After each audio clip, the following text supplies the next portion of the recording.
आजा जी हमारे थे चोरे साहू, वो बिरादरी में चौधरी टाइप है, तो लोग पहलवानी करना और गाय भैंस रखना। पढ़ने लिखने तो रुचि कम था, मतलब खेल कूद की तरफ अधिक रहा। पिताजी का शौक था कि पहलवान बने। कहीं भी बिरहा होता था तो हम लोग रात के समय मुफलर गमछा लेकर कान बांध के ठंडक में और एक साइकिल पर 3 आदमी भाग कर हम लोग बिरहा सुनने जाते थे। कभी बहुत तगड़ा मुकाबला हुआ हो बिरहा का आपको याद? इतना अच्छे लोग गायक है कि बिरहा का इतना मुकाबला हुआ कि लोग बाराती लोग जो होता है खाना वाना शाम के बड़हार के समय, मतलब कोई आग चलिए खाना खा लीजिए तो भी मना कर दी नहीं, तो बिरहा जमा हमको बिरहा सुने। बिरहा में धीरे धीरे परिवर्तन हो गया। पहले जो लोग देसी धुनें गाते थे, देसी तर्ज गाते थे, उस पर आधारित बिरहा गाते थे, अच्छे कथानक गाते थे। जी जी। अब जो है जो करे बिरहा में पड़ एक समाज को जगाने के लिए बिरहा हमारे लिए बहुत काम, और आज बिरहा लोग पैसे के लिए। क्या समाजवादी पार्टी की कोई चारित्रिक मर्यादा बनती है कि उसके बाहर आप न जाएं? ऐसा गीत वो गाएंगे जिस गीत को हम परिवार में माँ बहन बैठ के हम लोग सुन सकते। पीडीए से जुड़े हुए कुछ गायक गाली गलौज की, और वो भी पीडीए के जो दायरे में आने वाले समुदाय हैं उन्हीं के लोगों के साथ, यह भी क्या संकेत करता है? कुछ हमारे ऐसे कलाकार हैं जिनको लगता है कि हमारे गीत से ही पार्टी मजबूत है और हम बहुत मेहनत करते हैं। एक जिलाध्यक्ष के रूप में अभी जो रणनीतियाँ आपकी हैं वो क्या है? योगी बाबा ने कितने हिंदू को दफनिया कुंभ मेला, हमको फूका नहीं गया था। हम हिंदू है ना, किसी भी मशीन लगाकर कम से कम कितने हिंदुओं को जो जीवित भी रहे होंगे, जो अधमरा रहा होगा, उसको बेचारे को भी दफना। पहलवानी में आपकी यात्रा क्या रही, कहाँ से शुरू हुई?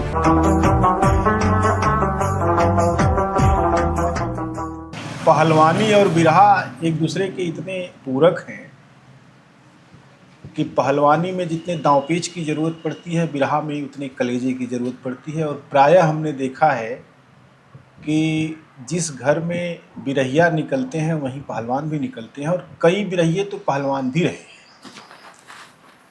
बनारस का एक ऐसा नाम जो अपनी लोक संस्कृति की समझ, पहलवानी और दूसरे खेलों के अलावा वह ज़मीन से जुड़े हर आंदोलन में आपको दिखाई पड़ेगा।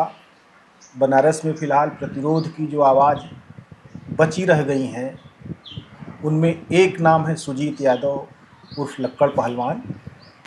मुझे लगता है कि लक्कड़ पहलवान एक प्रसिद्ध नाम है और सुजीत कुमार छिप गया है। आइए हम उनसे जानते हैं कि सुजीत यादव उर्फ लक्कड़ पहलवान की जो पारिवारिक पृष्ठभूमि है उसमें किस तरीके की लोक संस्कृति, पहलवानी की परंपरा और खेलों की परंपरा रही है, और कहाँ से उन्होंने यात्रा अपनी शुरू की।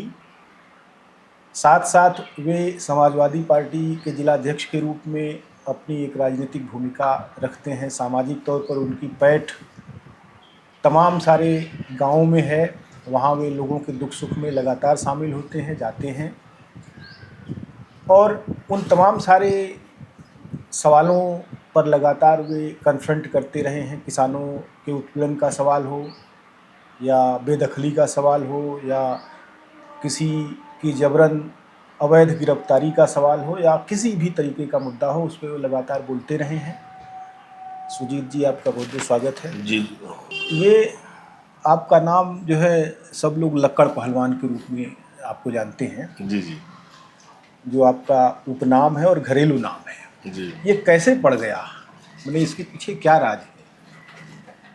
अब इसके पीछे राज यही था कि हमारे साथ एक बहन पैदा हुई थी। अच्छा। जुड़वा थे, और बहन बड़ी स्वस्थ थी और मैं बहुत पतला दुबला था। और एक तरह से हमें वो लोग खत्म हो चुके जिनको दम सांस वास नहीं है, तो जो उनको जो बहन थी उसको एक तरफ कर दिए, और हमारी बुआ ने, हमारी बड़ी बुआ थी, तो को वो समय वो लोग बताती थी हमको जब हम बड़े हुए, तो बोले कि तेल वाले कड़ू सरसों के तेल में एकदम हमको लपेट के एक साइड में रख दिया गया। और वो थोड़ा मजाक टाइप की थी हमारी बुआ, हम मजाकिया थी, और सिर करैया सिर में उनका शादी हुआ था। तो बोले कि देखिए लकड़ावा के दम हो कि ना। अच्छा। तो वैसे ही पकड़ी, तो बोली कि मजाक में रुई से हमारे इस पर दूध रखी, तो दूध हमने पी लिया। तो वो चिल्लाने लगी कि जिंदा है मरा नहीं है। तो बुआ का देन था कि हमने वो दूध को पिया, फिर परिवार वाले ने हमको पोसना पालना शुरू किया। और 2 साल 1.5 साल जाते जाते दीदी जो सिस्टर थी मेरी बहन, वो खत्म हो गई इसे एक बैग। और हमारे आजा जी इनको भेली दी गुड़ जो बताते हैं घर में हमारे गांव में। तो आजा जी हमारे थे चोरे साहू, वो बिरादरी में चौधरी टाइप में थे। तो लोग पहलवानी करना और गाय भैंस रखना, और गाय घर के गांव से दूर, मतलब कि घर से 1 किलो 2 किलोमीटर जो खेत था हम लोग का वहाँ पर रखना, उसी जगह खाना ले जाना। आज ही सब लोग जाती थी, तो उनको ले गए सब खिलाने के लिए, शरीर की दादा देख लेंगे। तो भेली दी, अब बोले कि ये लाख बिटिया खा के हमारे पिताजी का नाम लेके कि उनका जान छोड़ दीजिए। ऐसे मजाक किया गया, और सच में उस एक दिन बाद वो मर गई। अरे तो हमारे आजा जी बड़े पछताए कि अरे हम कहाँ संती खा दिए। उसके खत्म होने के बाद तब मेरा सेवा शुरू हुआ। तो भाई तो मैंने आपका दुबले पतले होने के नाते हाँ, जो है, दुबले पतले लक्कड़ नाम पड़ लक्कड़ गया। पड़ गया।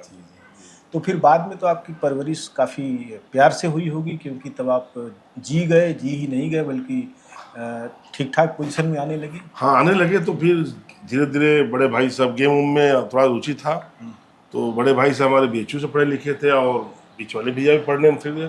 थोड़ा से हम लक्कड़ के नाम पर असर, थोड़ा सा हम घुमंतू टाइप के गाँव से भागते थे, और स्कूल में रहते थे तो पटरी उटरी लेके झगड़ा कर लेना, मार कर लेना। तो पढ़ने लिखने तो रुचि कम था, मतलब खेल कूद की तरफ अधिक रहा। और दिन भर वो गुल्ली डंडा लेकर गाँव में हम लोग निकल जाते थे, और या तो कबड्डी खेलते थे। तो पिताजी से हमारे बड़े भाई साहब नाराज होते थे कि इनको आप खराब कर रहे हैं, स्कूल जाना चाहिए इसको। तो फिर इसी तरह से हमने, फिर पिताजी का शौक था कि पहलवान बने, ये लोग पहलवान थे। तो फिर मेरा गांव अंतर्राष्ट्रीय गांव है पहलवानों में। आपने जूडो का हाँ, कुश्ती, कौन सा गांव है और कब जन्म आपका हुआ? ये भट्टी मेरा गांव है जी। 76 है, हो गया मेरा 50 के आसपास।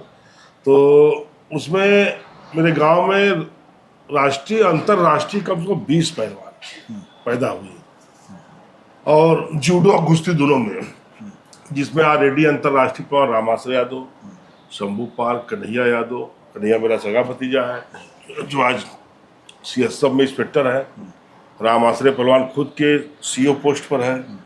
तो ये पहलवानी का स्पोर्ट से हमारे गांव से 3 लड़के गए, आज भी पहलवानी हो रही है। और बहुत छोटा बड़े गांव में था, लेकिन कहीं न कहीं दबाव में भी था, यादों की संख्या थी जी। लेकिन हमारे क्या जो समाज और था उसके बीच में दबे दबे से लोग थे। हमारे चाचा जी का देन था, बाबू नारायण ठेकेदार जी का, जो कि क्रांतिकारी थे। वो जमाने में भी किसी का जबरन कोई मकान लेना, 2 रुपया दे के 4 रुपया सुनना, तो ठेकेदार साहब का पंचायत करते थे, और दबाकर उस नाते हमारा पहचान चाचा के नाम से हुआ कि नारायण ठेकेदार जी के भतीजे हैं। और फिर वही पहलवानी, अखाड़ा, फिर अपना ननियाल भी जाते थे, तो हम ननियाल भी कुश्ती करते थे। ननिहाल कहाँ था? ननियाल मेरा पूर्व जिला अध्यक्ष श्री आत्माराम यादव जी का आप नाम सुने होंगे, इधर संसापुर की साइड। साहब। तो वो भी परिवार बहुत लंबा परिवार, और 7 भाइयों में हमारी माता जी अकेले थी, जिसमें मानी राष्ट्रपति जी खुद आए थे। तो उसमें हमारे नाना जी भी थे, 8 गामा चौधरी थे, रामदेव यादव जी। उनको मतलब कि ठाकुर ब्राह्मणों के परिवार के पंचायत, वहाँ उस जमाने में उनको मचिया रहता था। वो चौधरी टाइप थे, इसलिए हर जगह से दुलार प्यार मिलता रहा यहाँ से वहाँ तक। और उसी के बीच में कहीं भी बिरहा होता था तो हम लोग रात के समय मुफलर गमछा लेकर कान बांध के ठंडक में, और एक साइकिल पर 3 आदमी भाग कर हम लोग बिरहा सुनने जाते थे कि बिरहा सुन के।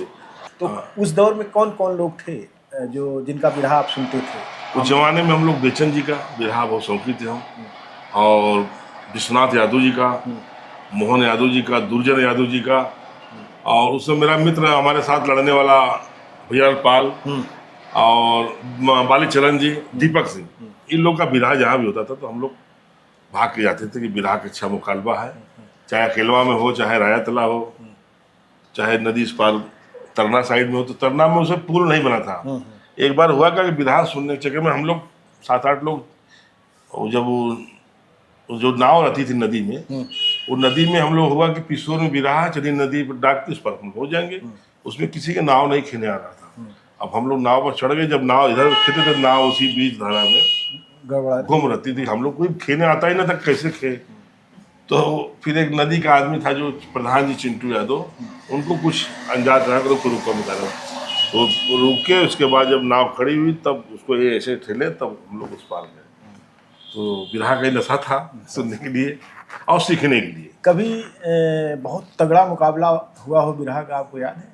जैसे मुकाबले तो लगातार ही होते थे। हाँ, एक मुकाबला, एक शादी में हम लोग बैठे थे छोटे छोटे, जिसमें रामदेव बुल्लू, मुस्तफ़ा जी, वो तो नहीं है दुनिया में, और उसमें उम्र हम लोग का 10-12 साल रहा। हमारे बड़े पिताजी की बेटी की शादी था, सीर करैया से बारात आई थी। तो उसमें इतना अच्छे लोग गायक आए कि बिरहा का इतना मुकाबला हुआ कि लोग बाराती लोग, वो जो होता है खाना वाना शाम के बड़हार के समय, मतलब कोई आग चलिए खाना खा लीजिए, तो भी मना कर दी, नहीं तो बिरहा जमा, हमको बिरहा सुने। हम लोग बैठ के दरी पर ऐसे, और कुछ दूर लोग जो गांव के माइक्स में सुन रहे थे, तो वो अपने खेत में बैठकर काम छोड़कर, मतलब 3-4 किलोमीटर दूर तक के भी किसान जो काम करने गए थे, तो अपना फरसा कुल्हाड़ रख के वो बिरहा लगे सुनने। तो चर्चा हुआ कि वो बारात इतनी तगड़ी बिरहा हुआ रामदेव और बुल्लुर का, मुस्तफ़ा का, सला हम लोग अपना वो गेहूँ और वो का गन्ना नहीं जा पाए, वो बिरहा सुन रहे। वो एक मुकालबा का चर्चा था बचपन हम लोग जब बड़े हुए कि अच्छा तू उनके, जब हम लोग गाँव जाने शुरू किया अगल बगल, तो पूछे कि बाबू किसके घर के हैं, तो बताया कि हम नारायण ठेकेदार करके हैं। अरे वो तेरे घरे बारात आई लल, और बारात में रामदेव बुल्लू और मुस्तफ़ा दुर्जन का बिरहा भइल, दिन भर कोई काम ना भर बिरहा सुने। तो ये चर्चाएं थी बिरहा का। जैसे बिरहा में धीरे धीरे परिवर्तन हो गया। पहले जो लोग देसी धुनें गाते थे, देसी तर्ज गाते थे, उस पर आधारित बिरहा गाते थे, अच्छे कथानक गाते थे। जी जी। अब जो है जोकरई बिरहा में बढ़ गई। पहले बिरहा एक तरह से कहा जाए तो बिरहा के माध्यम से दहेज हत्या रहा हो, चाहे कोई कांड बनता था, एक समाज को जगाने के लिए बिरहा हमारे लिए बहुत काम किया। पहलवानी किए तो पहलवानी में परिवार में कैसे बिरहा और पहलवानी का देखिए तो दोनों का पूरक एक ही है, और दोनों में परिवार में जो उसका पत्नी के साथ या परिवार के साथ या सूची कहिए, उसमें एक तरह से ब्रह्मचर्य का दोनों में एक तरह से देखिए जुड़ा जाए कि हमारा गला न खराब हो, हम दूध ही खा रहे हैं तो हम कहाँ गाना गाएंगे, वो दम खम रहना चाहिए। और आज बिरहा लोग पैसे के लिए कमा रहे हैं। आज बिरहा के हम ये धुन को फिल्मी दुनिया को लाने वाले को फिल्मी हमारा तो नहीं ले गया, लेकिन हम लोग फिल्मी दुनिया को और जिंदा रख कर दिए। उनका गाना गा कर, उनका गाना हम नहीं गाते फिल्मी दुनिया का। मैं खुद अपने जो यहाँ पंधारी दादा, चंद्रिका कवि, जो खुद के गाना लिखा हुआ उस गाने को हम लिखते, तो एक दिन फिल्मी दुनिया वाले हमसे लेते कि ये कौन कवि का गाया हुआ है। आज प्यारे कवि जी हैं भोजपुरी में, आज लिख के दे रहे हैं, चाहे किसारी यादव, चपवन से सबको एक कोई ना कोई गीत गा के लिख के दे रहे हैं, तो लोग गा रहे हैं। तो इसी तरह से बिरहा में अब थोड़ा से लोग चमक धमक की तरफ भाग गए, उधर नहीं जाना चाहिए। क्या आपको ऐसा लगता है कि बिरहा अब समाज को जगाने के काम में आ सकता है? बिल्कुल आ सकता है। बिरहा को हम फिर से बिरहा के धरातल पर उतरेंगे तो बिल्कुल हम जगा सकते हैं। जैसे आप स्वयं समाजवादी पार्टी से जुड़े हैं, और समाजवादी पार्टी का जो सांस्कृतिक प्रकोष्ठ है जी, उसमें बिरहियों का ही वर्चस्व है। हाँ जी, बिरहिया ही उसके अध्यक्ष और बिरहिया ही महामंत्री, महासचिव सब हैं। जी जी जी। और मैंने देखा कि समाजवादी पार्टी के सांस्कृतिक प्रकोष्ठ के एकदम ऊपरी सिरे पर जो पदाधिकारी हैं, जी वो बलमुआ का बल्लम छील देला दहिया मुसल्लम, जी। इस पर भद्दे भद्दे इशारे कर रहे हैं, नहीं इस करना तरह की चीज़ें।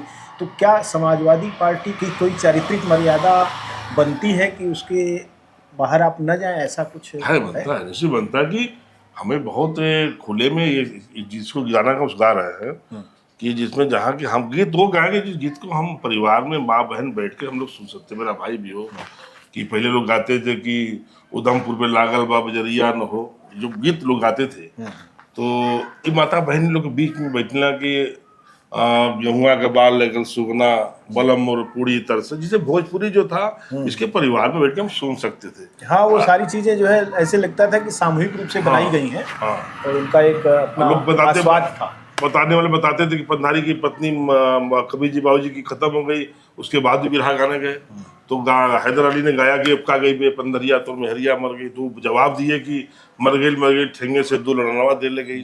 तो जवाब देने का तरीका था। आज लोग उसको सीधे फिल्मी दुनिया के गाना से ले आके, इसलिए हम नहीं नाचेंगे नहीं गाएंगे तो हमको इनाम पैसा घोड़ी कम मिलेगा आपको, जहाँ तक हमको लगता है।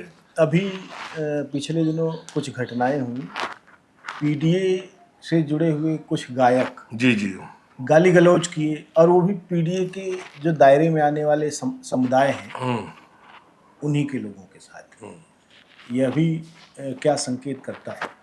देखिए, उन्हें मान लीजिए कि एक समाजवादी पार्टी ऐसी पार्टी है जो खेल जगत से लेके और कलाकारों को सम्मान देने वाली एक पार्टी है। वाकई में ये नेताजी जमाने से कि पहलवानों को यश भारती लक्ष्मण पुरस्कार, अर्जुन पुरस्कार, और इधर यश भारती से कलाकारों को, तो इनको लगता है कुछ हमारे ऐसे कलाकार हैं जिनको लगता है कि हमारे गीत से ही पार्टी मजबूत है और हम बहुत मेहनत करते हैं। जैसे कि राज्य का दर्जा बहुत लोगों को बोलते हैं कि हम राज्य थे, और 50-50 हज़ार रुपया ने मान्य जी सबको दिए भी तमाम कलाकारों को, तो उसके पीछे भी लगता है कि हम अधिक मेहनत करते हैं और ये गायक जो है नया वाला कम मेहनत कर रहा है। तो ये आपस में भी ये लोग गुटबंदी कर रहे हैं गायक लोग, और उनको सीधे पार्टी और पीएचडीए पर ही गाना चाहिए। आपको इनाम मिले चाहे ना मिले, आप बड़े गायक हो छोटे गायक हो, आप पीडीए का गाना गाओगे तो अपने आप आपको इनाम मिलेगा। अब पीडीए से तात्पर्य देखिए, बहुत अगर पीडीए का आप मान लीजिए एक पक्ष रखिए, तो जिसको बहुजन समाज कहते हैं, और बहुजन समाज के सामने इस समय कई तरह की चुनौतियां हैं जी, उसकी आंतरिक एकता में बिखराव आ गया है। बहुजन समाज की अवधारणा बिल्कुल छिन्न भिन्न हो गई है। हो गया जी। उसके अलावा उनके संवैधानिक अधिकारों पर सत्ता द्वारा लगातार हमले किए जा रहे हैं, उनके हकों से वंचित किया जा रहा है।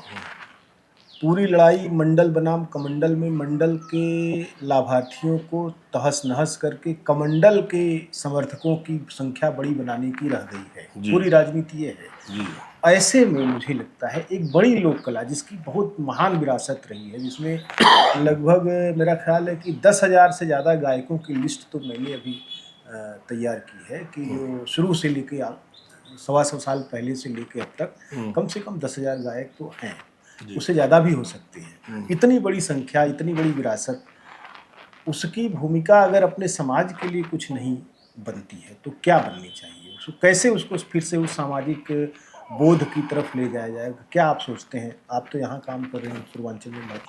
देखिए, बहुजन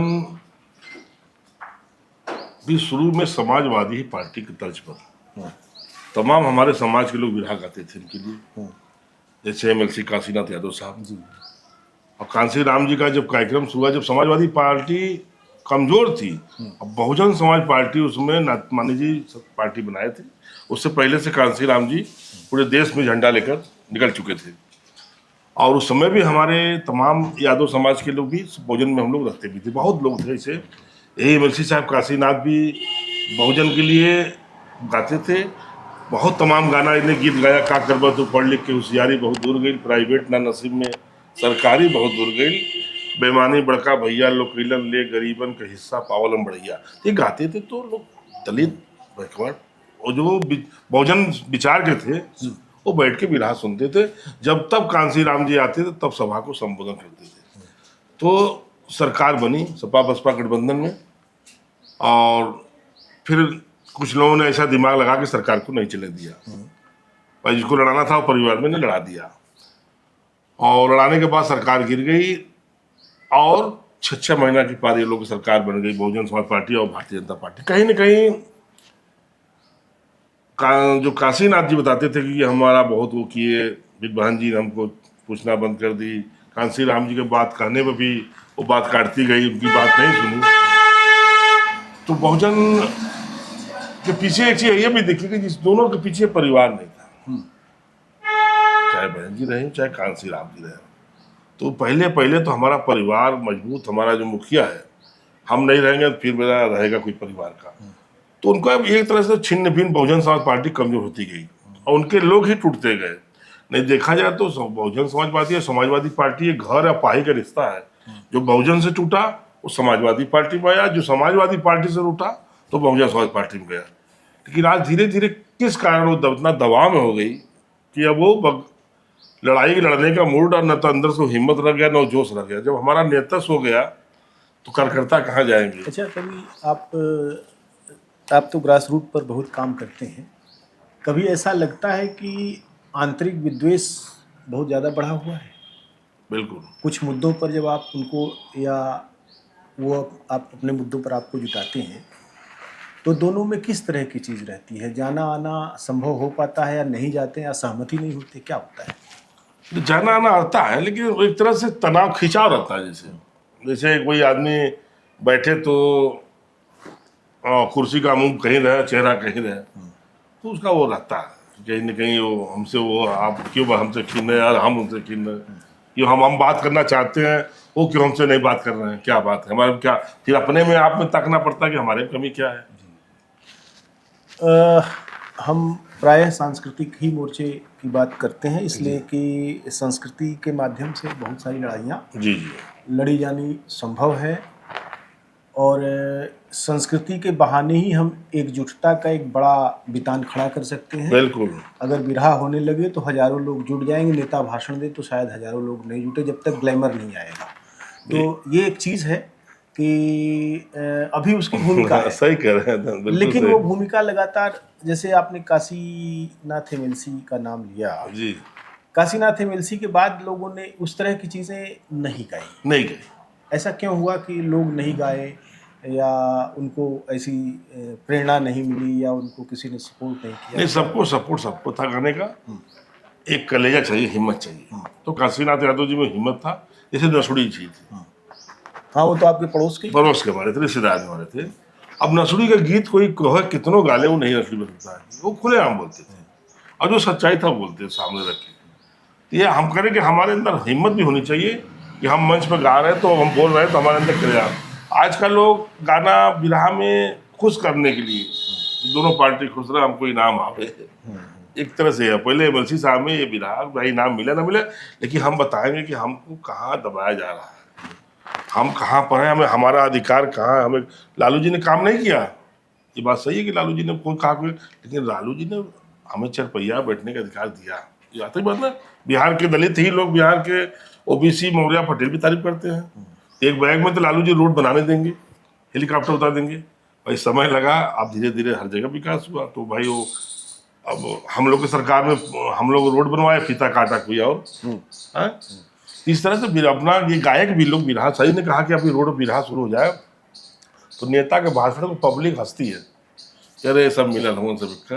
लेकिन बिरहा को अच्छा लग गया कोई कहानी, तो साइकिल खड़ा करके अपना गमछा बिछा कर बैठ के 1 घंटा बिरहा सुनेंगे। और नेताजी को दरी पर कुर्सी लगा रहा, कुर्सी खाली रहती है। तो कहीं ना कहीं बिरहा तो भाई भी सही है। बिरहा को हमारी पहचान, बिरहा से हमें बल और जोश और बुद्धि दोनों, एक तरह से हमको कुछ सीखना चाहिए। हम पढ़ने को नजर है तो हम उस बिरहा के माध्यम से हम बोलना सीख सकते हैं कि हमको मंच पर कैसे बोला जाता है, ये बिरहा है। अच्छा, समाजवादी पार्टी को आप बनारस में एक जिलाध्यक्ष के रूप में इसकी गतिविधियों को आप संचालित कर रहे हैं। बनारस एक ऐसी जगह है जहां बहुत तेज़ी से विकास हो रहा है, लेकिन विस्थापन क्या हुआ है, किस तरीके से उत्पीड़न हुआ है, कितना लोगों को लूटा गया है, कितने लोगों की ज़मीनें चली गई, कितने लोग बेदखल किए गए, ये सवाल नहीं उठा। ये नहीं उठा। वो क्या है? आप तो लगातार शामिल होते रहे हैं। देखिए, किसानों की आवाज़ को दबाई जाती है। जहाँ बाबा विश्वनाथ के मंदिर के इर्द गिर्द में मकान तोड़े गए, बेदखल हुए घर से, तो आज के डेट में बहुत लोग ऐसे हैं जो कि गाँव समाज में बसे हैं। और गाँव ऐसा है कि हमारा जो जमीन, हमारा घर बिल्डिंग बना है उसका पेपर नहीं, हमारी जमीन का खेती का पेपर है खेत करने वाले का। तो ऐसे लोगों को उजाड़ की सरकार फिर दी, और आवाज़ उठाने पर मुकदमा। तमाम मोहन सराम चले जाइए लेके हमारे गाँव तक में, जहाँ कुछ किसानों का आवाज़ कोई आज तक उठाने वाला नहीं उठा रहा है, तो आज के डेट में उनको मुकदमा। जो तानाशाही ये सरकार का है। पहले लोग मारते थे, लेकिन लोग कहा कि अब मरिए तो गौआ मरिए, एक आदमी क्षमादान करता था। ये सरकार के अंदर क्षमादान नहीं। हम किसान है, मेरा बिजली का बिल आ गया 5 लाख, तो हम तो उसी किसानी से भरेंगे ना, कहाँ से भरेंगे? तो किसान क्या करेगा? मजबूरी में बेटी शादी करना, लड़की बड़ी हो रही है, हम 10 लाख रुपया लाएंगे कि उसका 5 लाख का बढ़ता जा रहा है लोन, बिजली का बिल, हम उसको भरें, तो वही किसान आत्महत्या करता है। जैसे काशी, बृहत्तर काशी जो बन रही है, जो पिंडरा और इस तरफ जो जो बाबतपुर हथौड़ा का विकास किया जा रहा है, और काशी कॉरिडोर जो बनाया जा रहा है, और तमाम सारी चीज़ें जो बनाई जा रही हैं। उसके अलावा मैंने देखा इधर जो रिंग रोड फेज़ 3 है, उसकी तरफ की कम से कम 4 गांव की अधिकतर जमीनों को बंजर उन्होंने दिखा दिया और कहा कि जो है इसमें जो अभी फिलहाल जो कब्जेदार हैं वो उसके मालिक नहीं हैं, वो 60 साल पहले मरे हुए छेदी सिंह कोई थे, उसकी रिपोर्ट गांव के लोगों ने की थी एक जमाने में। तो जी इस तरह की बहुत सारी समस्याएं हैं, और लेकिन वो समस्याएं उठ नहीं पा रही हैं। उठ इसलिए नहीं पा रही है कि हमें उसमें जो लेखपाल कानून राजस्व विभाग है उनको भी देखिए करना नौकरी, उनको भी, लेकिन वो सच्चाई जब हमको खुद ऊपर के अधिकारी और सारे व्यवस्था डीएम से लेके कमिश्नर हमको राज्य कर्मचारी को जब आग दिखाएंगे तो उनका मजबूरी है कि सब बात दिखा के रख देते हैं कि कहाँ का सब बत्ती है। आप देखिए जो स्टेडियम बना उस स्टेडियम में जहाँ हम गेहूं पैदा करते थे, धान की खेती पैदा करते थे, आज वहाँ पर ठीक है खिलाड़ी खेला अंतर्राष्ट्रीय, भाई हमारा देश विकसित तो अच्छी बात है, लेकिन किसानों को भी भूमि देना चाहिए कि हम कहाँ किसान पैदा कर रहे हो। अब वो किसान और परिवार जो हमें आपको फसल देता था अब वो कहाँ जाएगा, और उसको कोई लागत नहीं मिला, केवल दिखा दिया गया कि ये उत्तर प्रदेश सरकार की संपत्ति थी, हम सब पर 20 बीघा संपत्ति ले लिए लोग। फिलहाल अभी जो यहाँ बनारस शहर के आसपास जो है 5 स्टेडियम कम से कम है। एक तो लालपुर वाला है स्टेडियम है, अम्बेडकर स्टेडियम जिसको कहते हैं, एक संपूर्णानंद स्टेडियम है सिगरा पर, एक जो है शिवपुर में है, एक डीएलडब्ल्यू में है, और एक ये जो बन रहा है बीएचयू में भी स्टेडियम है। हाँ बीएचयू भी है। लेकिन मुझे लगता है कि खिलाड़ियों की संख्या उतनी ज़्यादा बनारस से नहीं निकलती जिस तरीके की है। नहीं फिर तो देख जी किसानों की ज़मीन को इस तरीके की परियोजनाओं में फंसाना, ले लेना, और फिर किसानों को पूरी तरह से बेदखल करना और उनको आजीविका के संकट तक उनको ढकेल देना, ये क्या? ये जो संकट, जो महंगाई है, इसी कारण है। जो महंगाई जो हमें पैदा करना चाहिए, जब हम कुछ पैदा नहीं करेंगे, तेल तिलहन और गेहूं पैदा नहीं करेंगे तो महंगाई नहीं करेगा। और किसानों का जमीन लेना, आपने सही कहा कि जहाँ 5-5 स्टेडियम हो वहाँ पर खेल जगत में देखा जाए तो वाराणसी 0 है। राष्ट्रीय हमारे ख्याल से कि उससे अच्छा तो कुश्ती और कबड्डी के 2 खेल गेम को बढ़ावा दिया जाए तो बनारस से कुश्ती और कबड्डी दोनों बहुत अच्छा है। अंतर्राष्ट्रीय कबड्डी गेम है और अब धीरे अंतर्राष्ट्रीय पर कुश्ती भी आ चुका है, बल्कि ये दोनों का रिजल्ट अच्छा है। लेकिन हमको अभी तक न तो वो क्रिकेट वाला कोई खिलाड़ी दिखाया, न हमको कोई रेसर दिखाया, अभी तक बनारस से कोई भी निकला नहीं है।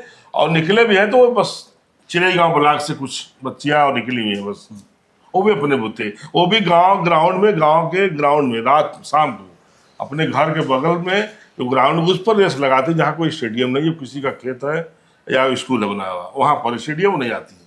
तो एक जिलाध्यक्ष के रूप में अभी जो रणनीतियाँ आपकी हैं वो क्या हैं इस तरफ, मतलब जो जन आंदोलन, जनता की बात को लेकर जिस तरीके से आप जनता की बात के लेके देखिए, ये तानाशाही सरकार है, हमारी आपकी आवाज़ को दबाया जा रहा है। और जहाँ समाजवादी पार्टी का लड़ाई है तो आज जनता के साथ हम लोग, चाहे कोई भी घटना घटती है उसमें हम लोग विपक्ष के हैं तो सबसे पहले पहुँचने का काम करते हैं। अब पीडीए के तर्क पर जो पीडीए को हम लोग जोड़ रहे हैं और पीडीए के लोग जागरूक हुए तो निश्चित 2027 में हम लोग सरकार बना सकते हैं। अब तक के 10 साल के सरकार में हमें बता दें कि कितनी नौकरी हमारे परिवार में मिला। उत्तर प्रदेश में मिलान कर लीजिए और माननीय श्री अखिलेश यादव जी के समय की सरकार को मिलान करिए, तो ये इनके पास कोई नहीं, केवल मंदिर मस्जिद के अलावा कोई मुद्दा नहीं, और हिंदू मुसलमान के अलावा कोई मुद्दा नहीं है। आप बता दो कि संबल में जो शुरुआत किए थे योगी बाबा ने, कितने हिंदू को दफनिया दिए कुंभ मेला में। हमको फूका नहीं गया था, हम हिंदू है ना, जिसी भी मशीन लगाकर कम से कम कितने हिंदुओं को जो जीवित भी रहे होंगे, जो अधमरा रहा होगा, उसको बेचारे को भी दफनवा दिया सरकार ने। ये एक तरह से हिंदू विरोधी सरकार है। ये प्रदेश की मुख्यमंत्री जी बैठे हुए हैं और हमें आपको जहाँ रोजगार चाहिए वो जगह हमें आपको असलाह देने के काम, 12-10 साल के मुसलमानों के बच्चों को जेल भेजा गया। अभी 15 दिन पहले कोटवा से आप सुने होंगे। जी वो बच्चे केवल दरवाजा को पीट दिए कि सेवरी हो का समय है, आप लोग उठ जाइए। उसी बीच में भाजपा का एक नेता का घर था, वो बच्चे दरवाजा पीट दिए और उसके बाद वो तमाशा शुरू हुआ, ये दंगा आ गया, बम आ गया, कट्टा लेके आ गए, बंदूक, 10-10 साल की उम्र के बच्चों को दंगा जैसे भड़काने पर गुंडा एक्ट का मुकदमा लगाकर जेल भेज दिया गया। ये सरकार है। तो हमें जहां किताब चाहिए, कलम चाहिए, उस जगह पर हमें आपको मुकदमा मिल रहा, तो हम क्या सीखेंगे? जी। ये सरकार ये है। और उसके बाद संभल का शुरुआत किए, गोरखपुर शुरुआत किए, बनारस, दंगा कहीं नहीं हुआ। लेकिन अब ये दंगा के बुत्ते में सत्ता में बैठना फिल्म चाहते के आधार पर इतिहास पढ़ा जा रहा है और औरंगजेब की कब्र खोदी जा रही कब है, खुद ये? जबकि इतिहास की किताबें अब अप्रासंगिक हो गई हैं। और ये अभी देखिए राणा सांगा को लेकर बवाल जो बवाल मचा इतना हुआ हुआ। है। रामजीलाल सुगन जो सांसद हैं आगरा के, उनके घर के ऊपर अब बताइए, वो मजबूत होते, बाबू गोंडा की तरह संसद में तो कोई नहीं आता, कोई दलित है तो उसके घर सब चढ़ जा रहे हैं मारने के लिए। ये संविधान है, ये हमारे भारत का, और प्रदेश की सरकार बैठे हुए लोग हैं, और संविधान से चलते तो कहीं नहीं मारपीट होता। अरे वो ठीक आवाज उठा दिया सदन, तो उसका भी आप आवाज में ही अपने उनको चुप कराइए कि नहीं भाई सुमन जी ऐसे नहीं, ये इतिहास को हम जानते हैं, ये यहाँ शुरू हुआ है। सदन में आवाज दीजिए। आप लोग क्यों दंगा भड़का रहे हैं? अच्छा ये बताइए आप, जैसे जिस फन के लिए आपकी पहचान है पहलवानी, जी। तो पहलवानी में आपकी यात्रा क्या रही, कहाँ से शुरू हुई, कहाँ? पहलवानी जब हम लोग लड़ते थे तो उसमें मैट गद्दा नहीं था, हम लोग दंगल ही बाज पहलवान थे। जिस दंगल में हम लोग जाते थे तो उस जमाने में जो दंगल में इनाम 200, 400, 500 रुपया, तो हम शुरू से बड़े साफ सुथरा कपड़ा पहन जाते थे। वो पहलवान होते, हमारे उस्ताद हमसे जब हमारा मन करे कि लड़े तो कुश्ती लड़ते थे, नहीं तो बैठ के हम कभी पीछे दंगल कमेटी के पीछे हम भागते नहीं थे कि हमें खर्चा चाहिए, ये चाहिए। एक स्वभाव ऐसा परिवार था हमारा, तो शुरू से हम लोग सब, हमारे दादा आजा भी अच्छे पहलवान थे, तो उसके पीछे हम लोग नहीं गए। घर से मजबूत रहे, दूध दही से मजबूत रहे, आओ भले कहीं से नहीं मजबूत रहे, तो दूध हम लोग घर पर घी मिल जाता था। तो सुबह जिससे उठना, अखाड़े जाना, फिर दोपहर में आना, जब स्कूल जाना था जा, नहीं हम लोग जैसे पहलवान जानते हैं कि गए तो दोपहर में नींद आया, धीरे धीरे घर चले आए। तो ये समझ नशा था कि अब कहाँ तक लड़ने कुश्ती, हमको लड़ना, हमको फलाने पहलवान से अगले साल में तैयारी करके उसको बराबर लड़ना है। पहले ये था लगाव, आज हो गया, अब उसी को मैट हो गया। अब तो वजन से कुश्तियाँ हो रही हैं बेट से, कि अब उसमें वो दांव, इस दांव में अंतर भी है, जो मट्टी में लड़ लेगा वो गद्दा पर नहीं लड़ पाएगा। अच्छा, लेकिन एक चीज़ ये देखा गया है कि पश्चिम यानी हरियाणा, दिल्ली में जो क्रेज है कुश्ती का, और जिस हाइप पर वहाँ के पहलवान थे, पूर्वांचल बिल्कुल उससे अलग होता गया। पूर्वांचल में बहुत नामी पहलवान ऐसा नहीं निकला जो अंतर्राष्ट्रीय कुश्ती तक पहुँचा हो अभी, या लगातार कुश्तियाँ अब धीरे धीरे रुचि के बाहर होती जा रही हैं। इसके पीछे क्या वजह है? इसके रुचि देखिए पीछे कि दिल्ली हरियाणा के लोग सरकार के अधीन रहते हैं, और उनके परिवार में नेता भी कम पैदा होते हैं। उनको शौक रहता है गेम, कि हम पंजाब हरियाणा की, यही उनके घर में लड़का कोई बड़ा होता है तो गेम क्या बैट बॉल या कबड्डी हो, कुश्ती हो, कोई गेम पकड़ लिया तो उसको रहता है कि हम अपनों को गोल्ड जीतना है, देश के लिए, प्रदेश के लिए हमें सोना जीतना है। उनका लगन उधर होता है मेहनत से। हमारे पूर्वांचल में अब हम घर पीछे हम नेता पैदा हो रहे हैं कि हम थोड़ा सा अभी चमक जाए, दमक जाए, हमको लोग जानना शुरू कर दे। 2-4 दिन अखाड़े गए कि नहीं गए, पहले था तो लोग, वहाँ के लोग अपने बदन को ढक के रखते थे। हरियाणा के पहलवान जब निकलते हैं घर से तो एक साल होता है, साल से बदन को ढक लेंगे, चाहे कितना महंगा जीन्स और शर्ट पहने रहेंगे। और पूर्वांचल में जस्ट उल्टा है इसका। लोग शीशा में देख के जान मारेंगे, जिम में जाएंगे और तीसरे दिन लगेंगे अपना वो कलाई वलाई देखना कि कितना बड़ा मुझसे हमको लोग देख रहे हैं कि नहीं देख रहे हैं। तो अच्छे पहलवान जो होते हैं और अच्छे लड़वैया, अच्छे पढ़वैया, वो गंभीर होना चाहिए। वो गंभीर होता है तब उसकी पढ़ाई, उसकी लड़ाई, जब समाज में जब गेम होता है तब लोग देखता है कि अरे बड़े अच्छे हैं, जो हम कल देखे बड़ा आसान थे, लेकिन जब उतरे हैं दंगल तो अच्छे पहलवान हैं। ये तारीफ होनी चाहिए। मैंने ये है कि यहाँ के लोग जो है जी, वो ग्लैमर में फंस गए हैं, बस गए। और ग्लैमर में इतने फंस गए हैं कि अब धीरे धीरे कमज़ोर हो रहे हैं। लेकिन मुझे देवरिया ज़िले के एक व्यक्ति ने बताया कि किसानों की थाली में जो पौष्टिक आहार था अब धीरे धीरे ख़त्म होता जा रहा है। उसकी थाली में जैसे रोटी दाल, मुश्किल से कभी कभी रोटी दाल, पहले मुहावरा था दाल रोटी खाओ प्रभु के गुण गाओ, जी, लेकिन अब दाल इतनी महंगी और कले मने पहुंच से बाहर होती जा रही है कि रोटी दाल भी मुश्किल हो गई है, घी दूध और दूसरी चीज़ें भी मुश्किल होती जा रही जी हैं। जी तो पौष्टिकता के अभाव में जो पहलवानी एक सहज हमारी विरासत थी, वो विरासत लगभग छींचती जा रही है। क्या ऐसा भी किसकी है? देखिए, पहले लोग सरकार के अधीन नहीं रहा करते थे कि हमको सरकार क्या देगी नहीं देगी।